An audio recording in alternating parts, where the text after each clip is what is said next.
আসসালামু আলাইকুম, স্বাগতম জানাচ্ছি বিবিসি নিউজ আন্তর্জাতিক সংবাদে। শুরুতেই সংবাদ শিরোনাম, এরপর বিস্তারিত। ইরানে হামলা চালাতে যুক্তরাষ্ট্রকে চাপ দিচ্ছে ইসরায়েল। ইরানের বিরুদ্ধে মার্কিন হুমকিতে কড়া বার্তা রাশিয়ার। ইরানি ড্রোন ভূপাতিত করেছে যুক্তরাষ্ট্র। মহাত্মা গান্ধীর ভাস্কর্য চুরি। দর্শক, এতক্ষণ শুনছিলেন সংবাদ শিরোনাম। এখন বিস্তারিত। আপনি যদি ইসরায়েলের ধ্বংস চান এবং মুসলিমদের পাশে থাকেন, তাহলে ভিডিওতে লাইক করে চ্যানেলটি অবশ্যই সাবস্ক্রাইব করে দিবেন এবং আপনার মূল্যবান মতামত অবশ্যই কমেন্টে লিখে জানিয়ে দিবেন। এখন বিস্তারিত। ইরানে হামলা চালাতে যুক্তরাষ্ট্রকে চাপ দিচ্ছে দখলদার ইসরায়েল। এজন্য ইসরায়েলি সেনাপ্রধান যুক্তরাষ্ট্রের সেনাপ্রধানের সঙ্গে ওয়াশিংটন ডিসিতে গিয়ে বৈঠকও করেছেন। মঙ্গলবার ৩ ফেব্রুয়ারি এ তথ্য জানিয়েছে সংবাদমাধ্যম অ্যাক্সিয়স। তবে ট্রাম্প এ মুহূর্তে ইরানে হামলা চালাতে চান না বলে জানা গেছে। এর বদলে তেহরানের সঙ্গে আলোচনা চালিয়ে যেতে চান। অ্যাক্সিয়স জানিয়েছে, গত মাসের শুরুতে যখন ইরানে তীব্র সরকারবিরোধী আন্দোলন চলছিল, তখন দেশটিতে সামরিক হামলার চিন্তা করেছিলেন প্রেসিডেন্ট ট্রাম্প। কিন্তু এ মুহূর্তে তার হামলার তেমন ইচ্ছা নেই।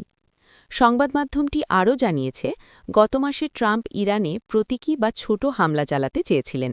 কিন্তু তখন ইসরায়েল ছোট হামলার বিরোধিতা করেছিল, কারণ ওই সময় তাদের বিশ্বাস ছিল শক্তিশালী হামলা না চালালে ইরান সরকার নড়েবড়ে হবে না।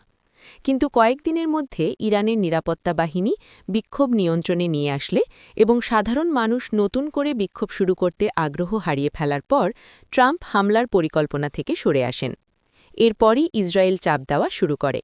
এর ফলশ্রুতিতে দখলদারদের সেনাপ্রধান ইয়াল জামির সম্প্রতি ওয়াশিংটন ডিসিতে যান। সেখানে মার্কিন সেনাপ্রধান জেনারেল ড্যান কেইনের সঙ্গে বৈঠক করেন তিনি। ইসরায়েলি সেনাপ্রধান তাদের হামলা ও প্রতিরক্ষা পরিকল্পনা সম্পর্কে মার্কিন সেনাপ্রধানকে অবহিত করেন। এরপর ট্রাম্পের সঙ্গে মার্কিন সেনা কর্মকর্তা বৈঠক করেন, কিন্তু ট্রাম্প হামলায় সায় দেননি। এদিকে দীর্ঘ সময়ের হুমকি পাল্টা হুমকির পর অবশেষে আলোচনায় বসতে রাজি হয়েছে যুক্তরাষ্ট্র ও ইরান।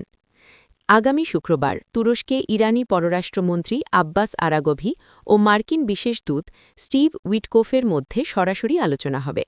তবে আলোচনা শুরুর আগেই হুমকি দিয়েছেন যুক্তরাষ্ট্রের প্রেসিডেন্ট ডোনাল্ড ট্রাম্প। ওভাল অফিসে সাংবাদিকদের এক প্রশ্নের জবাবে মঙ্গলবার ৩ ফেব্রুয়ারি তিনি বলেছেন, ইরান যদি চুক্তি না করে তাহলে ভয়াবহ কিছু ঘটবে। ট্রাম্প বলেছেন, ইরানের দিকে আমাদের জাহাজ যাচ্ছে, বড় বহর এবং সেরা। ইরানের সঙ্গে আমাদের আলোচনা চলছে, দেখা যাক কি হয়।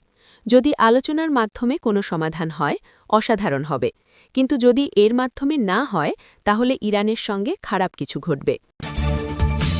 ইরানের বিরুদ্ধে মার্কিন হুমকিতে কড়া বার্তা রাশিয়ার।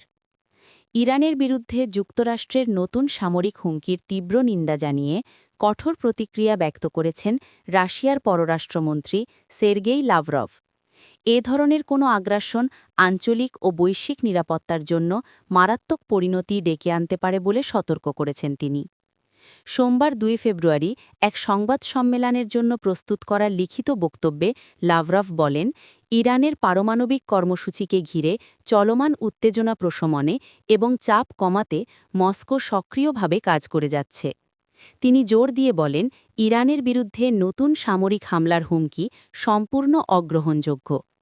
রাশিয়ার শীর্ষ এই কূটনীতিকের ভাষ্য, সামরিক আগ্রাসনের পুনরাবৃত্তি পশ্চিম এশিয়া অঞ্চলসহ আন্তর্জাতিক নিরাপত্তা ব্যবস্থাকে গুরুতর ঝুঁকির মুখে ফেলবে।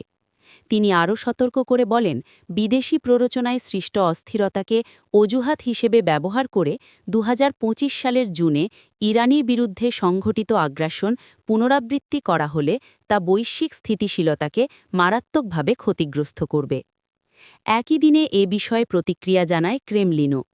রুশ প্রেসিডেন্টের কার্যালয়ের মুখপাত্র দিমিত্রি পেসকভ বলেন, ইরান ইস্যুতে উত্তেজনা কমাতে রাশিয়া তার কূটনৈতিক প্রচেষ্টা অব্যাহত রেখেছে।